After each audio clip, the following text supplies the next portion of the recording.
किसी भी तरह की अगर योजना आती है तो सरकार का ये रहता है कि उसके स्टेक होल्डर्स हैं उनके व्यूज़ लिए जाएं। तो क्या लेखा सेवा के स्टेक होल्डर्स को व्यू नहीं लिया जाना चाहिए था और इस पे पड़ने वाले प्रभावों के बारे में उनको शामिल नहीं किया जाना चाहिए था? हमारा सर विरोध ये है कि इस तरह से आमूलचूल परिवर्तन किए जाएंगे, उससे राज्य में जो वित्तीय अनियमितताएं ऑटोमेशन के नाम पे हो रही हैं, अगर हमें उसके बारे में सामने नहीं लाएंगे चीज़ें तो फिर कौन लाएगा? सर ये हमारा पदीय और नैतिक दोनों तरह के कर्तव्य हैं। जो लेखा संवर्ग है वो वित्त का प्रहरी है, वो वित्त की निगरानी करता है। वो चाहता है कि जो कार्य है, वित्त का काम है, वो सुचारू रूप से हो, नियमों के अकॉर्डिंग हो। तो वो चाहते नहीं है कि ये ऑब्जेक्शन लगाए, वो बाईपास करना चाहते हैं, इसलिए उन्होंने ऑटोमाइजेशन किया। ऑटोमाइजेशन के नाम पे लेखा संवर्ग है उसको हटाना चाहते हैं। चीज़ों को सब ट्रेजरीज को बंद करने जा रहे हैं और एसएसपी वगैरह योजना को ई मित्र के माध्यम से जो चलाया जा रहा है उसके तहत बहुत से गबन आ रहे हैं। ई मित्र संचालक गलत डॉक्यूमेंट्स में एडिट करके, और एसएसपी जो सामाजिक सुरक्षा पेंशन योजना है उसमें लाखों करोड़ों के गबन अभी सामने आ रहे हैं, अभी पढ़ते निकलेंगी। मुख्यमंत्री महोदय ना सिर्फ मुख्यमंत्री हैं, वो हमारे विभाग के मंत्री भी हैं। तो हमारे विभाग के मंत्री होने के नाते हम उनसे पुनः अनुग्रह याचना करते हैं। एक तरह से हम उनके बच्चे हैं कि वो आगे आए, हमारा और वित्त विभाग दोनों को सुरक्षा सुनिश्चित करें।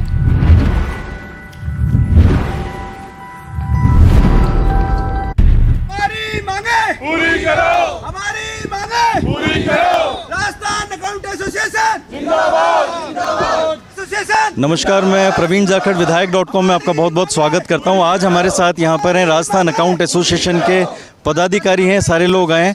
राजस्थान सरकार जो है वो एक काडर को ख़त्म कर रही है। एक तरह से हम लोग कह सकते हैं कि जितने भी ट्रेजरी के लोग हैं, एओ हैं, डबल एओ हैं, इनके सारे इन जो सेटअप है इसको ख़त्म किया जा रहा है। तो हम लोग इनसे जानेंगे कि इनकी डिमांड क्या है, आप लोग क्या चाह रहे हैं, आपकी डिमांड क्या है। आप लोगों ने जैसे हमें बताया, हम लोग तक ये जानकारी पहुंचाई गई कि ट्रेजरी को ख़त्म किया जा रहा है। इस अकाउंट्स जो सेक्शन है इस पर बहुत सारी कैंची लगाई जा रही है सरकार की तरफ से, तो इन सब से जानेंगे। हालांकि ये इनका ये भी कहना है कि जो एजी की तरफ से भी ऑब्जेक्शन है उसके बावजूद भी राजस्थान सरकार इसको लेके ऐसे कदम उठा रही है जो नहीं उठाए जाने चाहिए। मैडम क्या कहना चाह रहे हैं, क्या विरोध है आप लोगों का और क्यों आप लोग इकट्ठा हुए हैं? सर इस बारे में हम सरकार तक अपनी बात पहुँचाना चाहते हैं कि राज्य में वर्षों से स्थापित और सफल संचालित जो कोषालय उपकोषालय की व्यवस्था है उसमें सरकार आमूलचूल परिवर्तन करने जा रही है। और सबसे बड़ी बात यह है कि किसी भी तरह की अगर योजना आती है तो सरकार का ये रहता है कि उसके स्टेक होल्डर्स हैं उनके व्यूज़ लिए जाएं। तो क्या लेखा सेवा के स्टेक होल्डर्स को व्यू नहीं लिया जाना चाहिए था और इस पे पड़ने वाले प्रभावों के बारे में उनको शामिल नहीं किया जाना चाहिए था? हमारा सर विरोध ये है कि इस तरह से आमूलचूल परिवर्तन किए जाएंगे, उससे राज्य में जो वित्तीय अनियमितताएं ऑटोमेशन के नाम पे हो रही हैं, अगर हमें उसके बारे में सामने नहीं लाएंगे चीज़ें तो फिर कौन लाएगा? सर ये हमारा पदीय और नैतिक दोनों तरह के कर्तव्य हैं। हम मुख्यमंत्री महोदय के पास में ये बात पहुंचाना चाहते हैं कि आपने हमें मतलब परमानेंट बेसिस पे सिलेक्ट किया है, रिक्रूट किया है, उसके बाद में आप हमें ओपीएस भी देकर हम एक तरह से अनुग्रहित कर रहे हैं कि भाई बुढ़ापे का आपने हमें सहारा दिया है। उसके बावजूद आप इस तरह से क्यों कर रहे हैं कि संविदा कर्मियों से आप है ना अकाउंट्स का काम भी करवा रहे हैं और आप ऑडिट में भी उनको शामिल करने जा रहे हैं? क्या वो अपने पदीय कर्तव्यों का नियमों की अज्ञानता के कारण कर्तव्य निहन कर पाएंगे या नहीं? सर ये सोचने लायक विषय है। आप इस पे इतनी जल्दबाजी ना करें और स्टेक होल्डर्स के व्यू लेने के बाद में ही आप इसमें आगे बढ़ें और सर राज्य की वित्तीय व्यवस्था को आप बिगड़ने से बचाएं। हमारा आपसे पुनः निवेदन है इस संबंध में। अभी सुनीता जी, ऐसे कौन कौन सी चीज़ें हैं जो ख़त्म की जा रही हैं और एजी का क्या ऑब्जेक्शन है इस सारे मामले में? इस संबंध में सर हम कहना चाहेंगे कि जो वित्तीय व्यवस्था की वर्तमान व्यवस्था है जिसमें कोषालय उपकोषालय हैं उसे खत्म करने के लिए एजी के पास में जो फाइल गई उस पर उनका बिल्कुल क्लियर कट ऑब्जेक्शन है कि वर्तमान व्यवस्था को बनाए रखा जाए। उसके बावजूद सरकार हमारी बात नहीं सुन रही है, एजी की बात नहीं सुन रही है। तो हम ये सरकार से क्वेश्चन करते हैं कि वो ऐसा क्यों करने जा रही है, आखिर इन परिवर्तनों के पीछे का कारण क्या है? और अगर इस तरह की बातें नहीं सुनी जाएंगे तो भविष्य में उसके वित्तीय व्यवस्था पे किस तरह के प्रभाव पड़ेंगे? हम अपने आंदोलन के प्रथम चरण में मुख्यमंत्री तक अपनी बात पहुंचा चुके हैं और अगर वो इस संबंध में हमारी जल्दी सुनवाई नहीं कर हमें अनुग्रहित करते हैं तो सर हमें आंदोलन के अगले चरण पे जाना पड़ेगा और इसके लिए राज्य सरकार ही जिम्मेदार होगी। चलिए हम लोग और लोगों से भी पूछते हैं, यहाँ पर आए। आप लोग क्या कहना चाहेंगे? आप लोगों को जो जिस आप कैडर में हैं उस कैडर को लेके कई चैलेंजेस आ रहे हैं, क्या कहना चाहेंगे? इस कैडर में चैलेंजेस वित्तीय नियमितताओं के लिए होता है, क्योंकि ये कैडर का निर्माण ही वित्तीय नियमितताओं के लिए किया जाता है। जब इस कैडर को ही हटा दिया जाएगा तो जो एक सुरक्षा प्रहरी को ही हटा दोगे तो सुरक्षा की चाक चौबंद खत्म। तो वित्तीय प्रहरियों को ही हटा देने के बाद में इस राज्य सरकार की वित्तीय नियमितता है, उसका वित्तीय समायोजन है, वो कौन करेगा? अनियमितता हर क्षेत्र में है। जो सबसे प्रमुख प्रहरी वित्त होता है उसे ही खत्म कर दिया जाएगा तो राज्य सरकार की स्थिति आप समझ सकते हैं। क्योंकि कोई भी राज्य है, हमने लॉकडाउन के बाद देखा था कि राज्य की वित्त व्यवस्था गड़बड़ाई थी। अगर फिर से वित्त प्रहरियों को हटा दिया जाएगा तो क्या गवर्नमेंट इस चीज़ के लिए एश्योरिटी दे सकती है कि वित्तीय प्रहरियों की जो नियमितता है खत्म कर दी जाएगी तो सरकार का वित्त प्रॉपर तरीके से मैनेज हो जाएगा? या ऑटोमेशन के नाम पर वो चेकर मेकर का सिस्टम खत्म कर रही है, क्या उस सिस्टम से जो पूरी प्रॉब्लम्स होती है वो रिजॉल्व कर दी जाएगी? क्योंकि एआई एक हद तक काफ़ी अच्छी पॉलिसी है, पर 100% एप्लीकेबल होगी क्या? गवर्नमेंट स्टेट पेंशनर्स को, स्टेट एम्प्लॉय को एश्योरिटी दे सकती है? हम सिर्फ वो एश्योरिटी मांगते हैं, हम अपना हक मांग रहे हैं, राज्य सरकार से किसी और चीज़ के लिए निवेदन कर नहीं रहे। हम तो वही चाहते हैं ना कि जो वित्तीय प्रहरी का काम है वो वित्तीय प्रहरी को ही करने दिया जाए। सरकार के साथ है पर हमारा साथ भी तो ज़रूरी है, बस हमारी सरकार से यही निवेदन है। यहाँ देखने वाली बात है कि करीबन 11,000 लोग ऐसे हैं जो अकाउंट्स के कैडर में हैं और करीबन 1100-1200 लोग ऐसे हैं जो राजस्थान अकाउंट सर्विसेज के भी हैं। तो ये मुद्दा सब लोग इनसे प्रभावित हो रहे हैं। करीब 12,000 लोग हैं पूरे राजस्थान में। तो ये पेंशन डिपार्टमेंट के लिए भी समस्या वाली बात है, ये ट्रेजरी के लिए भी समस्या वाली बात है। आप लोग क्या कहना चाहेंगे, सरकार इतना स्ट्रिक्ट इस दिशा में क्यों जा रही है? इतना क्या ये मतलब पॉलिसी क्या है? आप लोगों को कब पता चला? ये छुपे छुपे होता रहा, दबे पाँव अंदर ही अंदर होता रहा, या फिर डिस्क्लोज करके सरकार ओपन ला के कर रही है? नहीं, ये सर, मैं संजीव चौधरी, ये सरकार किसी प्रकार से ओपन नहीं कर रही है। हमें धीरे धीरे किसी साथी से, किसी अन्य प्रकार से मतलब अभी तक कोई ऑथेंटिक तरीके से विधानसभा क्वेश्चन हमने उठाया, उस वजह से हमें पता चला। बाकी हमें किसी प्रकार की कोई मतलब ट्रांसपेरेंसी नहीं है। और दूसरी चीज़ इसमें यह हो रहा है कि कोई भी ऑफिस में पहले बिल बनता था, बिल जाने के बाद में वो अकाउंटेंट के पास चेक होता था, उसके बाद में जो कार्यालय अध्यक्ष उसके पास चेक होता था, उसके बाद में हो जाता था ट्रेजरी में, जो सिटी चाहे गवर्नमेंट ट्रेजरी हो चाहे कोई सी भी ट्रेजरी हो, उसमें बिल जाता था। उसके बाद में वो बिल वहाँ से पास होता था। उसमें यदि कोई भी कमी होती थी तो वो बिल वो ट्रेजरी से वापस आ जाता, उसमें ऑब्जेक्शन लग जाता था। उसके बाद में उसकी होती थी इंटरनल ऑडिट अन्य प्रकार की ऑडिट होती थी, और उसके बाद में कोई भी प्रकार की गबन की संभावना उसमें नहीं रहती थी और वो वहाँ पकड़ लिया जाता था।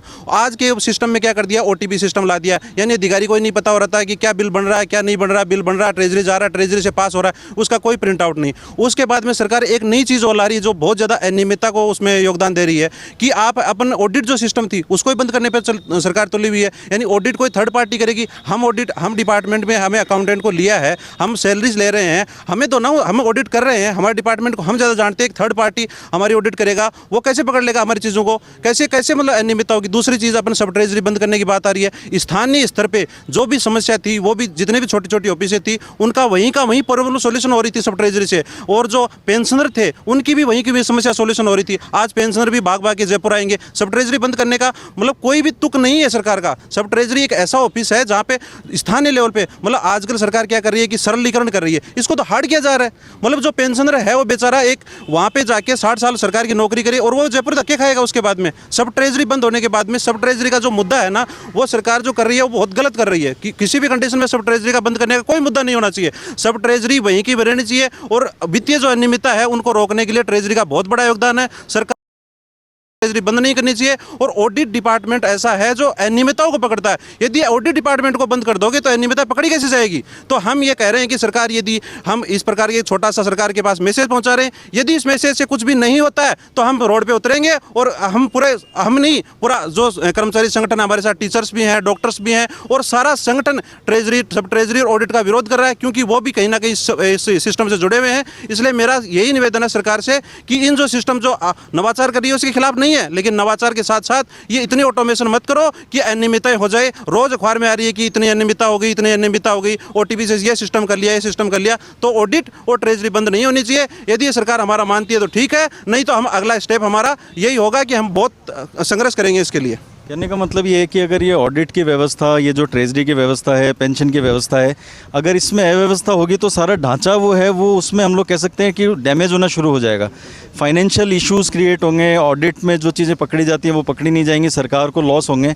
ये सब क्यों कर रही है सरकार? ऐसा माना जाता है कि राजस्थान के मुख्यमंत्री हैं वो संवेदनशील हैं कर्मचारियों को लेकर। आप क्या कहना चाहेंगे इस बारे में?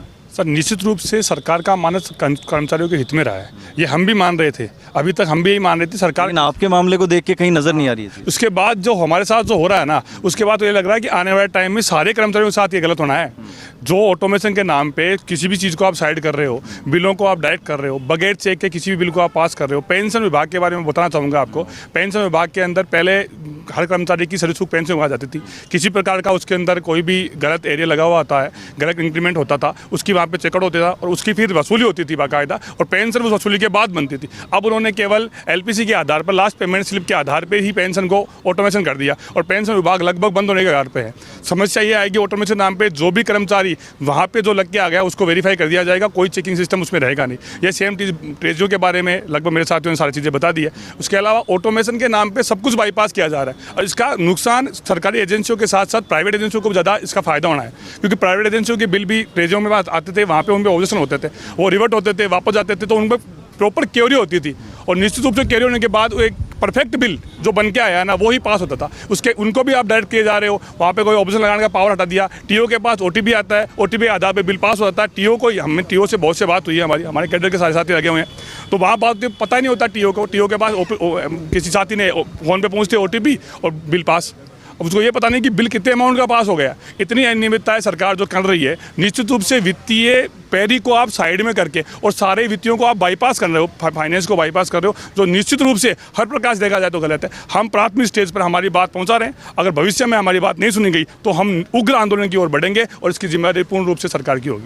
देखने वाली बात यह है कि चाहे आईएएस हो, चाहे कोई नेता हो, कोई भी बिल होता है तो शायद इन अकाउंट्स के जो ऑफिसर्स हैं इनके ज़रिए कहीं ना कहीं वो निकलती होंगी चीज़ें।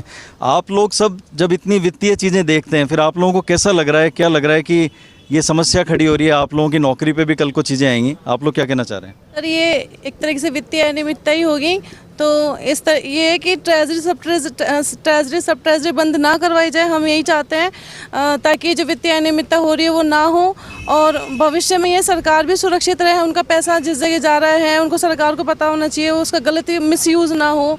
तो सर हम सबकी यही मांगे हैं। तो इतने लोग हैं आप लोगों के साथ जुड़े हुए, आप लोग जो इस सारे मामले के अंदर काफ़ी सारे लोग आपके पूरे स्टेट में हैं, आप क्या कहना चाहेंगे? इतने 11-12 हज़ार लोग प्रभावित हो रहे हैं, तो अगर सरकार आप लोगों की बात नहीं मानती है, कोई एक्शन नहीं लेती है जैसा कि आप लोग सोच रहे हैं, तो आप लोग किस लेवल तक जाने का सोच रहे हैं? क्या प्लान है आप लोगों का आगे? हम लोग पूरी तरीके से ऑफिसों को बंद करेंगे और कार्यों का बहिष्कार करके रोड पे आएंगे, सरकार के विरोध में जाएंगे। तो हम ये चाहते हैं कि सरकार उस स्टेज से पहले ही हमारी बातों को समझे और सहानुभूतिपूर्वक इसका समाधान करे। सरकार एक विरोध से अगर बचना चाह रही है तो आप लोग कह रहे हैं कि भाई हम लोग उसके लिए कुछ करेंगे? सर हम ये कहना चाहते हैं, उसके हम प्रथम चरण में सरकार की तरफ से जनप्रतिनिधियों के माध्यम से, ट्विटर के माध्यम से, ज्ञापन के माध्यम से, जिला कलेक्टर महोदय के ज्ञापन के माध्यम से हमारी सारी पीड़ा है जो हमारे कैडर की वो सरकार तक पहुंचा रहे हैं। सरकार पिछले कार्यकाल में गहलोत साहब ने या पुराने जो भी तत्कालीन विधायक मंत्री जो भी रहे होंगे अपने स्तर पे, जो भी पेंशनर की उनकी समस्याओं के समाधान के लिए बहुत प्रयास करके कोषालय वगैरह जो खुलवाए गए थे, आज उनको कैडर को अंधेरे में रख के ये बंद करने की जो नाकाम कोशिश की जा रही है। तो यदि ये कोशिश करती है सरकार हमारे कैडर के साथ ये नुकसान करना चाहती है, तो कैडर इसके लिए बिल्कुल सर आंदोलन की राह पे जाने के लिए तैयार है। अभी जनप्रतिनिधियों के माध्यम से प्रथम चरण में हम पूरी कोशिश कर रहे हैं, फिर भी यदि नहीं होता है तो हम आंदोलन करेंगे। दूसरी चीज़, पिछले कार्यकाल में मुख्यमंत्री महोदय ने जो मनरेगा है उसमें सामाजिक अंकेक्षण पहले से चालू था, उसमें आंतरिक अंकेक्षण और उसमें किया था, क्योंकि वहाँ पे बहुत सारे गबन घोटाले अनियमितता वो सामने आ रही थी। आज उसी आंतरिक अंकेक्षण में इतने हर विभागों में आप पता करेंगे तो इतनी रिकवरी इतने पकड़ के लाते हैं ऑडिट में। उस इंटरनल ऑडिट को बंद करके एक सोशल अथॉरिटी ऑडिट अंकेक्षण अथॉरिटी बना दी सरकार ने, उसमें सारे संविदा कर्मी ले रहे हैं ऑडिट के लिए। तो सर ये जो वित्त प्रहरियों को जो लिया है आपने अकाउंट्स वालों को, इनसे क्या करवाएंगे आप? तो ये तो सीधा सा है कि आप इनको वित्त प्रहरियों को साइड में करके और अपन मतलब खुले गबन घोटाले करेंगे। तो एक तो तरफ तो जहाँ पे सरकार संवेदनशील पारदर्शी तरीके से दिखाना चाहती है अपने आप को, उसको मतलब साइडलाइन करके और गबन घोटाले की तरफ, अनियमितताओं की तरफ सरकार जाना चाह रही है। तो इस चीज़ का सर हम राजस्थान अकाउंटेंट एसोसिएशन की तरफ से बिल्कुल खुला विरोध कर रहे हैं। और यदि सरकार हमारी मांगों पर सहानुभूतिपूर्वक विचार करके हमारे समाधान नहीं करती है तो सर हम इसके लिए बिल्कुल रोड पे आंदोलन अगले चरण में आने के लिए बिल्कुल तैयार हैं, जिसकी समस्त जिम्मेदारी राज्य सरकार की होगी। हम लोग आपसे जानना चाहेंगे क्या मुद्दा है, आप लोग जो गुस्सा है आप लोगों का सरकार के प्रति वो क्यों है, क्या चाह रही है सरकार आपसे? सर बहुत ज़्यादा गुस्सा है। गुस्सा इस कदर है कि अब अस्तित्व की लड़ाई है ये। पहले हमारी मांगे थी, मांगे छोड़ के हमारे अस्तित्व पे खतरा मंडरा गया, तो गुस्सा तो वह लाजमी है सर, लाजमी है। हमने हमारा जो आंदोलन है वो जनप्रतिनिधियों के माध्यम से, कलेक्टर के माध्यम से, ट्विटर, सोशल मीडिया के माध्यम से सरकार तक पहुंचाने की हमारी बात है, पहुंचाने की कोशिश की है। अगर फिर भी अगर नहीं सुनती सरकार तो हमें निश्चित रूप से आंदोलन के रोडों पे आना पड़ेगा और हम रोड पर आएंगे, कार्यालय बंद करेंगे और हम सरकार को जगाएंगे।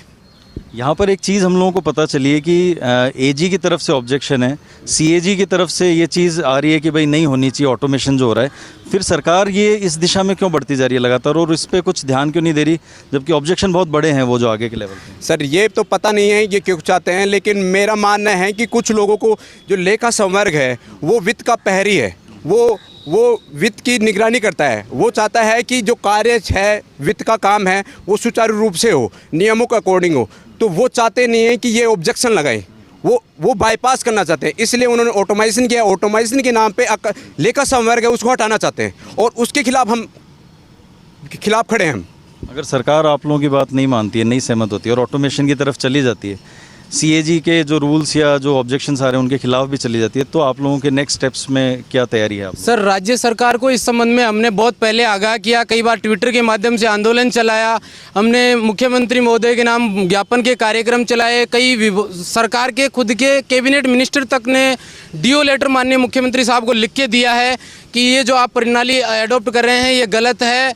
इससे वित्त विभाग से जो फाइनेंस के आदमी हैं ये नियमों की पालना सुनिश्चित नहीं करवा पाएंगे और बार बार सरकार को चेताने के बाद, अलग अलग माध्यम से चेताने के बाद भी अगर सरकार हमारी मांगों पे और खुद के वित्त की सुरक्षा के लिए कोई भी कदम जो आगे बढ़ने जा रहे हैं उनको नहीं रोकती है और मौजूदा प्रणाली को ही और सुदृढ़ करने की दिशा में कोई कार्य नहीं करती है, तो राजस्थान अकाउंटेंट एसोसिएशन आंदोलन करने के लिए अग्रसर होगा, मजबूर होगा। इसके लिए सरकार जो भी अपने आगे बढ़ने वाले जो कदम हैं, सेंट्रलाइजेशन कर रही है, कई चीज़ों को, सब ट्रेजरीज को बंद करने जा रहे हैं और एसएसपी वगैरह योजना को ई मित्र के माध्यम से जो चलाया जा रहा है उसके तहत बहुत से गबन आ रहे हैं। ई मित्र संचालक गलत डॉक्यूमेंट्स में एडिट करके, और एसएसपी जो सामाजिक सुरक्षा पेंशन योजना है उसमें लाखों करोड़ों के गबन अभी सामने आ रहे हैं, अभी परतें निकलेंगी, लेकिन उसकी ऑडिट भी जो सरकार ने नई व्यवस्था की है उसके तहत संविदा कर्मी उसकी ऑडिट करेंगे तो वो गबन्स नहीं पकड़ में आएंगे। अगर सरकार हमारी सुनती है और वित्त विभाग के जो अकाउंट्स कर्मी हैं वो उसकी ऑडिट करेंगे तो पक्का ये मान के चलिए कि आने वाले सालों में कई करोड़ों के बड़े बड़े गबन सामने आएंगे। देखने वाली बात ये है कि अकाउंट्स एक ऐसा डिपार्टमेंट होता है जो कि हर एक चीज़ को ऑडिट में अपनी एक वॉचडॉग का जो काम कर रहा है वो वॉचडॉग यहाँ से हट जाएंगे। तो आप लोगों की, अब मैं सब लोगों से जानना चाहूँगा एक सामूहिक रूप से, सरकार आप लोगों की बात मान लेती है तो अच्छा है कि आप लोग जो चाह रहे हैं एक नियमित जो सिस्टम बना हुआ है वो बना रहे, लेकिन अगर सरकार आपकी बात नहीं मानती है तो आप सामूहिक रूप से मुख्यमंत्री को, मंत्रियों को, इस सरकार के लोगों को कोई मैसेज देना चाह रहे हैं तो वो आप दे सकते हैं, एक आवाज़ में दे सकते हैं जैसा आप देना चाहें। वो आप क्या देना चाह रहे हैं? सर हम ये कहना चाह रहे हैं कि जिस प्रकार पुलिस का होना सामाजिक आचरण को नियंत्रित करता है, इसी प्रकार वित्तीय व्यवस्थाओं में हमारे जो अधीनस्थ लेखा सेवा है और लेखा सेवा का होना ही अपने आप में वित्तीय सेवाओं को, उसके आचरण को नियमित करता है। जिस प्रकार आईटी टेक्नोलॉजी की जरूरत किसी भी चीज़ के सुदृढ़ीकरण के लिए है तो हम स्वागत करते हैं नवाचारों का, हमने कभी विरोध नहीं किया क्योंकि हम नहीं चाहते कि राजस्थान भारत में कहीं पे भी इस संबंध में पिछड़े। लेकिन जिस प्रकार एक डॉक्टर जब ऑपरेशन करता है तो टेक्नोलॉजी चाहे कितनी भी सुदृढ़ क्यों ना हो वहाँ पे उसका होना जरूरी है। इसी प्रकार ये भी एक तरह के वित्तीय ऑपरेशन ही है। आप कितना ही ऑटोमेशन कर लो लेकिन उसको चलाने के लिए और उसकी जांच के लिए मानव संसाधन का होना वहाँ पे बहुत ज़्यादा जरूरी है। हमारी सर कोई अलग से मांग नहीं है। हम ये चाहते हैं कि जो वित्तीय व्यवस्था आज की तारीख में एजी के द्वारा स्थापित प्रणाली के तहत पूरे देश में चल रही है, सारे स्टेट्स में चल रही है, वो राज्य में भी कायम रहे। और ये सर हमारा पदीय और नैतिक दोनों ही कर्तव्य हैं। हम अपने कर्तव्यों का निर्वहन करते हुए मुख्यमंत्री महोदय के पास में हमारी इस मांग के लिए पुरजोर मांग करते हैं कि वो इस बारे में आगे आए, सुने। और सर दूसरी बात, मुख्यमंत्री महोदय ना सिर्फ मुख्यमंत्री हैं, वो हमारे विभाग के मंत्री भी हैं। तो हमारे विभाग के मंत्री होने के नाते हम उनसे पुनः अनुग्रह याचना करते हैं, एक तरह से हम उनके बच्चे हैं कि वो आगे आए, हमारा और वित्त विभाग दोनों को सुरक्षा सुनिश्चित करें। देखने वाली बात है कि जो विभाग मुख्यमंत्री के पास है उस विभाग के लोग परेशान हैं। क्या मुख्यमंत्री इस मामले में कोई बड़ा फैसला लेंगे, इनको राहत देंगे और क्या इसके बारे में विचार किया जाएगा, देखने वाली बात होगी। अगर इनके लिए कोई आगे प्रोसीडिंग्स नहीं होती हैं और ये लोग आगे आंदोलन करते हैं तो हम लोग हर कवरेज आपके लिए लाते रहेंगे। आवाज दो, आवाज दो, आवाज दो। राजस्थान अकाउंट एसोसिएशन जिंदाबाद, जिंदाबाद। राजस्थान अकाउंट एसोसिएशन जिंदाबाद।